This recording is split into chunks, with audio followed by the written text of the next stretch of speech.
चलिए सबसे पहले अभी देख लेते हैं हम लोग एडवांटेज, उसके बाद हम लोग यहाँ पे इलस्ट्रेशन नंबर 1 में आ जाएंगे। एडवांटेज में क्या बोला तो आप लोग खुद से पढ़ लीजिएगा, बट एक बार मैं आप लोग को बता दे रहा हूँ। सबसे पहले यहाँ पे कॉस्ट का फिगर हम लोग को बताता है, टोटल कॉस्ट का फिगर बताता है। उसके बाद यहाँ पे यूनिट कॉस्ट भी हम लोग को पता चलता है। उसके बाद ये कॉस्ट कंपैरिजन में भी हेल्प करता है। उसके बाद फैसिलिटेट क्या करता है, preparation of cost estimate requiring for submitting tenders, तो टेंडर को सबमिट करने के लिए हम लोग को कॉस्ट का भी फिगर बताता है। उसके बाद it provide the sufficient help in arriving at a figure of selling price, तो सेलिंग प्राइस कितना होना चाहिए वो भी हम लोग को यहाँ पे सेलिंग प्राइस निकालने में हेल्प करता है कॉस्ट से। उसके बाद it facilitate the cost control by disclosing operating efficiency, तो ऑपरेटिंग एफिशिएंसी भी हम लोग को कॉस्ट कंट्रोल कॉस्ट निकालने में भी हम लोग को हेल्प होता है कि मतलब किस में कितना कॉस्ट कंट्रोल करना चाहिए। तो ये हम लोग के पास एडवांटेज हो गया था, इसे आप लोग देख लीजिएगा खुद से भी। अब यहाँ पे आ जाए इलस्ट्रेशन नंबर 1 पे।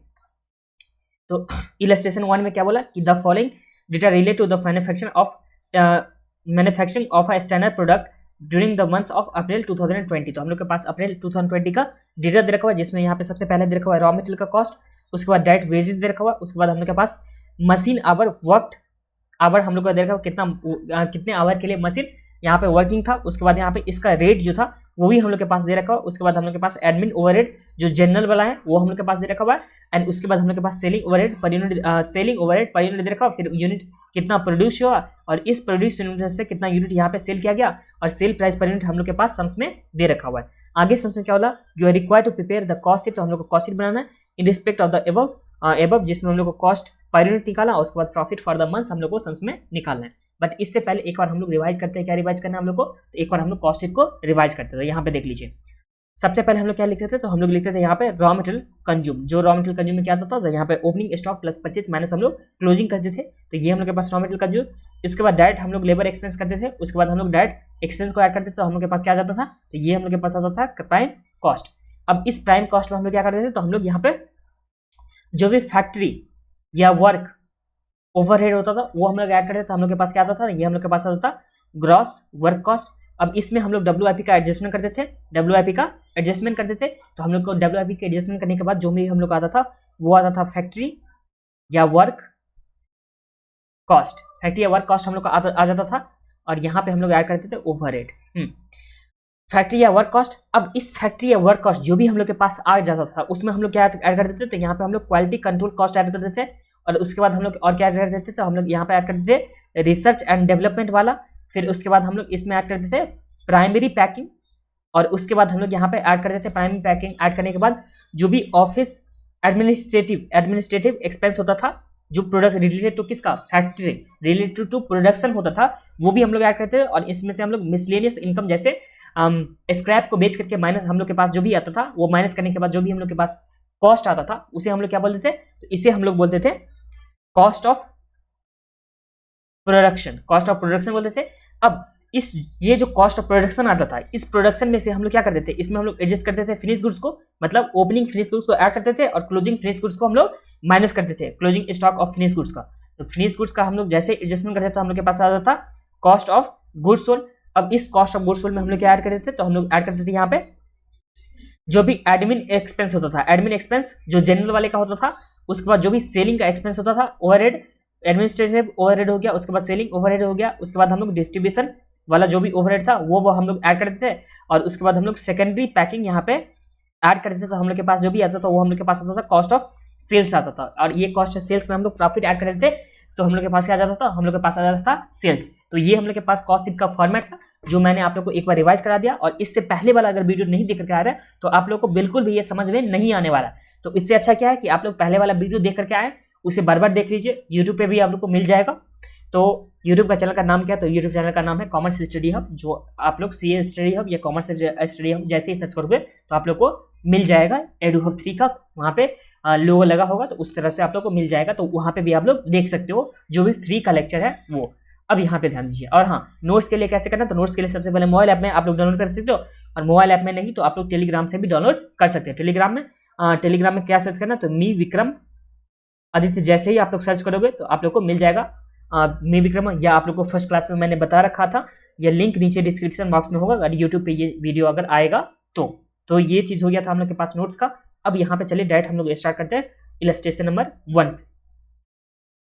तो कॉपी में आ जाए, इसका सॉल्यूशन हम लोग करेंगे। इलस्ट्रेशन नंबर 1,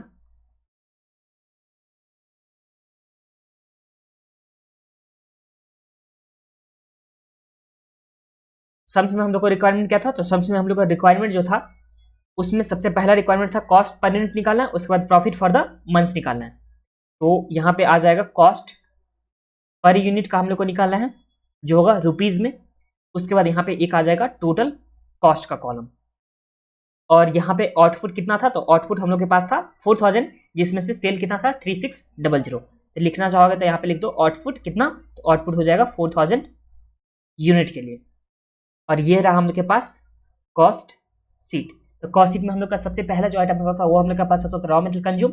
अब सम्स में देखिए, सम्स में क्या क्या दे रखा होता है, सम्स में हम लोग के पास रॉ मटेरियल दे रखा हुआ, तो यही रॉ मटेरियल दे रखा हुआ, प्लस में opening stock of finish goods, sorry opening stock of raw material, closing stock of raw material तो हम लोग के पास नहीं दे रखा हुआ है। तो यही रॉ मटेरियल को हम लोग क्या मानेंगे कि रॉ मटेरियल कंज्यूम दे रखा हुआ है। तो चलिए हम लोग लिखेंगे यहाँ पे रॉ मटेरियल कंज्यूम या रॉ मटेरियल्स कितने का दे रखा हुआ है, तो यहाँ पे हम लोग को 1,80,000 का अमाउंट में कितना आ जाएगा, तो ये हम लोग के पास आ जाएगा 1,80,000। अब रॉ मटेरियल आ गया, तो रॉ मटेरियल में हम लोग क्या ऐड कर देते हैं, रॉ मटेरियल में हम लोग को डायरेक्ट वेजेस को ऐड कर देते थे और डायरेक्ट एक्सपेंस को ऐड कर देते, तो हम लोग के पास क्या आता था, प्राइम कॉस्ट आता था। तो यहाँ पे डायरेक्ट वेजेस दे रखा हुआ है, तो ये कितना दे रखा हुआ है हम लोग के पास 90,000, तो ये हम लोग 90,000 ऐड करेंगे। और इसके बाद एक्सपेंस के बारे में तो हम लोग को कुछ भी नहीं दे रखा हुआ है, डायरेक्ट एक्सपेंस के बारे में तो जो हम लोग के पास नहीं दे रखा हुआ, तो यही हम लोग के पास क्या आ जाएगा, तो ये हम लोग के पास आ जाएगा प्राइम कॉस्ट, जो कितना आ जाएगा, तो 1,80,000 प्लस 90,000, तो ये हम लोग के पास आ गया 2,70,000। तो 2,70,000 हम लोग के पास आ गया प्राइम कॉस्ट। अब प्राइम कॉस्ट के बाद हम लोग क्या करते थे, देखिए प्राइम कॉस्ट हम लोग के पास आ जाता था, ये रहा यहाँ पे इस टाइम में प्राइम कॉस्ट आता था, उसमें फैक्ट्री ओवरहेड या वर्क ओवरहेड हम लोग ऐड कर देते। अब फैक्ट्री ओवरहेड वर्क ओवरहेड के बारे में कुछ भी नहीं बोला, बट हम लोग के पास क्या दे रखा हुआ है, मशीन आवर वर्क, कितना मशीन आवर काम किया गया, और यहाँ पे मशीन आवर्स का रेट दे रखा हुआ है। तो इससे हम लोग क्या निकाल सकते हैं, फैक्ट्री ओवरहेड। तो चलिए यहाँ पे ऐड करेंगे हम लोग, ऐड फैक्ट्री ओवरहेड कितना हो जाएगा, तो यहाँ पे वर्किंग जो हुआ वो 10,000 हुआ आवर, और एक आवर के लिए कितना एक्सपेंस लग रहा है, तो यहाँ पे 8 रुपीज लग रहा है। तो 10,000 इंटू 8 कितना हो गया, तो 80,000 यहाँ पे। अब ये 80,000 करने के बाद जो हम लोग के पास आ जाता था ग्रॉस वर्क कॉस्ट आता था, उसमें हम लोग ओपनिंग और क्लोजिंग डब्ल्यूआईपी को एडजस्ट करते थे। बस सम्स में तो ओपनिंग और क्लोजिंग डब्ल्यूआईपी हम लोग के पास नहीं दे रखा हुआ है, तो उसका एडजस्ट नहीं करेंगे, तो हम लोग के पास जो डायरेक्ट आ जाएगा वो क्या आ जाएगा, तो यहाँ फैक्ट्री या वर्क कॉस्ट आ जाएगा। अब फैक्ट्री या वर्क कॉस्ट आ जाएगा, और उसके बाद जो हम लोग के पास फैक्ट्री या वर्क कॉस्ट यहाँ पे आ जाता था, उसमें quality control cost, research and development, primary packing, फिर एडमिन एक्सपेंस जो रिलेटेड टू किस होता था, रिलेटेड टू प्रोडक्शन होता था, फिर मिसलेनियस इनकम कुछ भी होता था वो हम लोग मैनेज करते थे। बट इसमें इन्फॉर्मेशन हम लोग को ये वाली कुछ भी नहीं दे रखा हुआ है, तो ये जो हम लोग के पास आ जाएगा वही क्या आ जाएगा, कॉस्ट ऑफ प्रोडक्शन आ जाएगा। तो चलिए यहाँ पे लिखता हूँ कॉस्ट ऑफ प्रोडक्शन, और जो कितना आ जाएगा, तो इसमें ऐड करेंगे तो हम लोग के पास कितना आ जाएगा, तो 2,70,000 प्लस 80,000, तो हम लोग के पास आ गया 3,50,000। तो यही 3,50,000 हम लोग के पास आ गया कॉस्ट ऑफ प्रोडक्शन। अब कॉस्ट ऑफ प्रोडक्शन के बाद हम लोग क्या करते थे, तो कॉस्ट ऑफ प्रोडक्शन आ गया था, उसके बाद हम लोग फिनिश गुड्स को एडजस्ट कर देते। तो यहाँ पे सबसे फिनिश गुड्स दे रखा हुआ है क्या, तो यहाँ पे हम लोग के पास जितना यूनिट प्रोड्यूस हुआ था वो दे रखा हुआ था, और उसके बाद हम लोग के पास क्या दे रखा हुआ, कितना यूनिट सेल हुआ। तो इस तरह से हम लोग क्लोजिंग स्टॉक तो निकाल सकते हैं ना। देखिए हम लोग के फैक्ट्री में कितना बना, तो फैक्ट्री में हम लोग के पास बन रहा है 4,000 यूनिट, प्रोडक्शन कितना हो रहा है, तो हम लोग के पास प्रोडक्शन हो रहा है 4,000 यूनिट, बट हम लोग के पास सेल्स कितना हो गया, तो सेल्स हो गया 3,600। तो इस टाइम में हम लोग देखेंगे तो हम लोग के पास कितना 400 जो यूनिट होगा वो हम लोग के पास क्या आ जाएगा, तो closing stock of finish goods ये हम लोग के पास आ जाएगा। ओपनिंग स्टॉक तो दे नहीं रखा हुआ है, तो डायरेक्ट हम लोग यहाँ पे माइनस करेंगे, क्या माइनस करेंगे, तो माइनस करेंगे closing stock of finish goods, ये डायरेक्ट हम लोग माइनस करेंगे। और इसमें अमाउंट कितना होना चाहिए, तो अमाउंट कैसे निकालेंगे हम लोग, तो देखिए 400 यूनिट हम लोग को निकालना है। एक हम लोग का जो मास्टर फॉर्मूला होता है, मैं आप लोग को बार बार बताऊंगा। देखिए जिस चीज को हम लोग को निकालना होता है उसे हम लोग रखते हैं न्यूमरेटर में, जिसका वैल्यू हम लोग को पता होता है उसे हम लोग रखते हैं डिनोमिनेटर में, और इसके वैल्यू से हम लोग मल्टीप्लाई करते हैं, तो हम लोग के पास जो भी निकालना होता है वो आ जाता है। देखिए अब यहाँ पे opening stock of finish goods तो नहीं दे रखा हुआ है, closing stock of finish goods हम लोग के पास कितना यूनिट है 400, तो ये हम लोग को निकालना है, इसका वैल्यू कितना होने वाला है, तो ये हम लोग के पास 400 आ गया। अब ध्यान दीजिए ये जो हम लोग के पास कॉस्ट ऑफ प्रोडक्शन दे रखा हुआ है, ये कितने यूनिट के लिए कॉस्ट दे रखा होता है, ये हम लोग के पास 4,000 यूनिट के लिए दे रखा हुआ है, क्योंकि देखिए प्रोडक्शन हुआ था 4,000 यूनिट, तो हम लोग के पास ये जो कॉस्ट ऑफ प्रोडक्शन आया वो कितने यूनिट के लिए होगा 4,000 यूनिट के लिए। तो हम लोग को कितने का वैल्यू पता है, तो हम लोग के पास 4,000 का यूनिट का वैल्यू पता है, जिसका वैल्यू कितना पता है 3,50,000, ये हम लोग के पास पता है। तो ये हम लोग निकालेंगे तो ये कितना आ जाएगा, तो ये हम लोग के पास आ जाएगा 35,000। तो 35,000 माइनस करेंगे क्लोजिंग स्टॉक को, तो माइनस करने के बाद कितना आ जाएगा, तो 3,50,000 माइनस 35,000, तो ये आ गया 3,15,000। और ये माइनस करने के बाद जो हम लोग के पास आता था वो क्या आता था, तो हम लोग के पास आता था कॉस्ट ऑफ गुड्स सोल्ड। तो यहाँ पे लिखेंगे कॉस्ट ऑफ गुड्स सोल्ड, ये हम लोग के पास आ गया। अब कॉस्ट ऑफ गुड्स सोल्ड में से हम लोग क्या ऐड करते थे, तो हम लोग सबसे पहले ऐड करते थे जो भी एडमिनिस्ट्रेटिव एक्सपेंस होता था, फिर सेलिंग एक्सपेंस होता था, डिस्ट्रीब्यूशन एक्सपेंस होता था, एक्सपेंस ना लिख करके हम लोग ओवरहेड लिखते थे, और उसके बाद सेकेंडरी पैकिंग, ये सब को हम लोग ऐड करते थे। अब सम्स में क्या दे रखा हुआ है, तो सम्स में हम लोग के पास एडमिनिस्ट्रेटिव एक्सपेंस दे रखा हुआ, और उसके बाद सेलिंग ओवरहेड के लिए हम लोग के पास यहाँ पे दे रखा हुआ यूनिट। जैसे देखिए सेलिंग ओवरहेड में हम लोग का ₹5 दे रखा हुआ है, और कितना यूनिट सेल हुआ, तो 3600। तो ये हम लोग के पास इन्फॉर्मेशन दे रखा हुआ है। तो चलिए हम लोग ऐड करेंगे यहाँ पे इसमें, तो ऐड करिए यहाँ पे। सबसे पहले एडमिन ओवरहेड मतलब एडमिनिस्ट्रेटिव ओवरहेड जो हम लोग के पास कितने का दे रखा हुआ है, तो ये हम लोग के पास दे रखा हुआ है 35,000 का। तो यहाँ पे आ जाएगा 35,000 ऐड करेंगे हम लोग। उसके बाद सेलिंग ओवरहेड, ये हम लोग के पास सेलिंग ओवरहेड कितने का दे रखा है, तो सेलिंग ओवरहेड दे रखा हुआ हम लोग के पास 3600 इंटू 5 करके।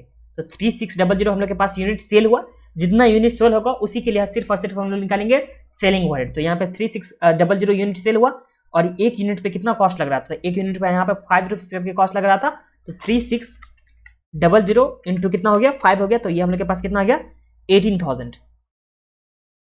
तो जो हम लोग के पास अब आएगा ये क्या आ जाएगा, तो कॉस्ट ऑफ सेल आ जाएगा, जो कितना आ जाएगा, तो 18,000 प्लस 35,000 प्लस 315,000, तो ये हम लोग के पास आ गया 3,68,000, जो हम लोग के पास क्या आ गया, कॉस्ट ऑफ सेल आ गया। तो जो हम लोग के पास सम्स में रिक्वायरमेंट था वो हम लोग के पास प्रॉफिट निकाला था, तो प्रॉफिट निकाला तो हम लोग के पास यहाँ पे सेल का दे रखा है सेल प्राइस पर यूनिट।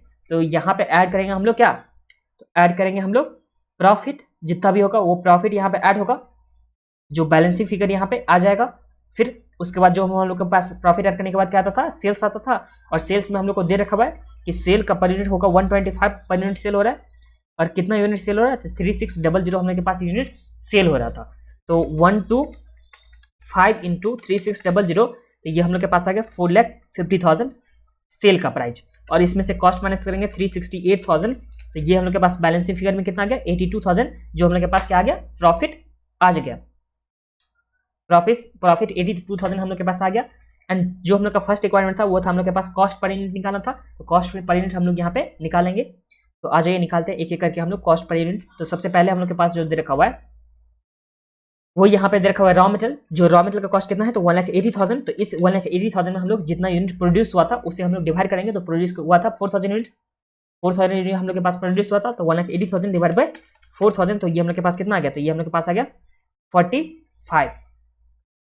उसके बाद 90,000 था, इसमें हम लोग 4,000 से डिवाइड करेंगे तो हम लोग के पास कितना आ जाएगा, तो ये आ जाएगा 22.5। इसे हम लोग जैसे ऐड करेंगे तो 45 ऐड किए तो हम लोग के पास आ गया 67.5। फिर 80,000 हम लोग के पास दे रखा था, इसमें हम लोग डिवाइड करेंगे 4,000 से, तो हम लोग के पास कितना आ जाएगा, ये आ जाएगा 20 का।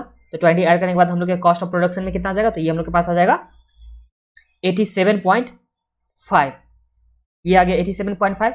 फिर क्लोजिंग स्टॉक तो हम लोग का पर यूनिट में यहाँ पे निकालेंगे नहीं, तो ये हम लोग के पास आ गया। फिर यहाँ पे जो भी कॉस्ट ऑफ गुड्स सोल्ड है वही हम लोग के पास कितना आ जाएगा, तो 87.5 का कॉस्ट ऑफ गुड्स सोल्ड आ जाएगा। क्लोजिंग स्टॉक का हम लोग पर यूनिट नहीं निकालते हैं। उसके बाद जो नेक्स्ट हम लोग के पास है एडमिनिस्ट्रेटिव ओवरहेड, तो यहाँ पे 35,000 है, डिवाइड बाय करेंगे 4,000, तो हम लोग के पास कितना आ गया 8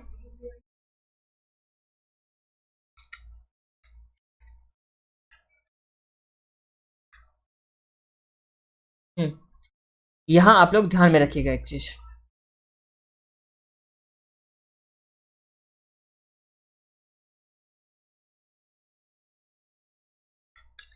$35,000 डिवाइड बाय 3600, तो ये हम लोग के पास कितना आ गया 9.72। ध्यान दीजिए यहाँ पे, यहां तक जो हम लोग के पास दे रखा हुआ था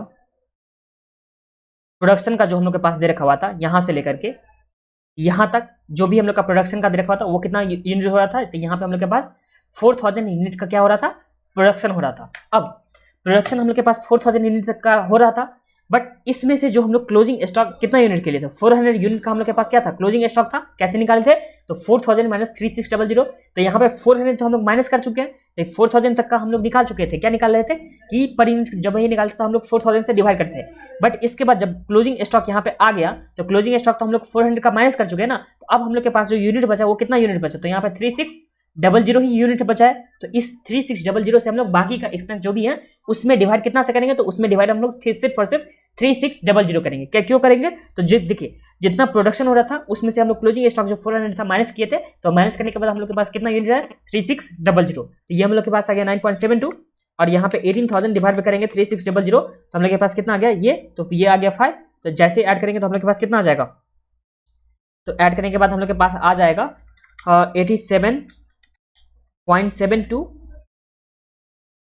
सॉरी 87.5 प्लस करेंगे 9.72 प्लस करेंगे 5, तो हम लोग के पास कितना आ गया, तो ये हम लोग के पास आ गया 102.22। फिर प्रॉफिट निकालेंगे, तो प्रॉफिट हम लोग इसी तरह से निकालेंगे, तो 82,000 डिवाइड बाय 3600, तो हम लोग के पास कितना प्रॉफिट आएगा, तो ये आएगा 22.78, और यहाँ पे जो भी सेल का प्राइस होगा वो तो हम लोग के पास गिवन है 125, तो यहाँ पे आ जाएगा 125, और वैसे ऐड करके देख लो तो 102.22 प्लस 22.78, तो ये हम लोग के पास आ गया 125। तो इसी तरह से हम लोग कॉस्ट पर यूनिट निकालेंगे। कॉस्ट पर यूनिट में कॉस्ट ऑफ गुड्स सोल्ड के बाद हम लोग को वो यूनिट देखना है जो सेल्स का यूनिट दे रखा होगा, ना कि प्रोडक्शन का यूनिट। क्यों देखेंगे, बिकॉज हम लोग क्लोजिंग स्टॉक जैसे ही माइनस करते हैं तो हम लोग के पास वो यूनिट माइनस हो जाएगा, तो उस तरह से जो भी हम लोग के पास यूनिट बचेगा वो सिर्फ और सिर्फ सेल्स यूनिट ही बचेगा।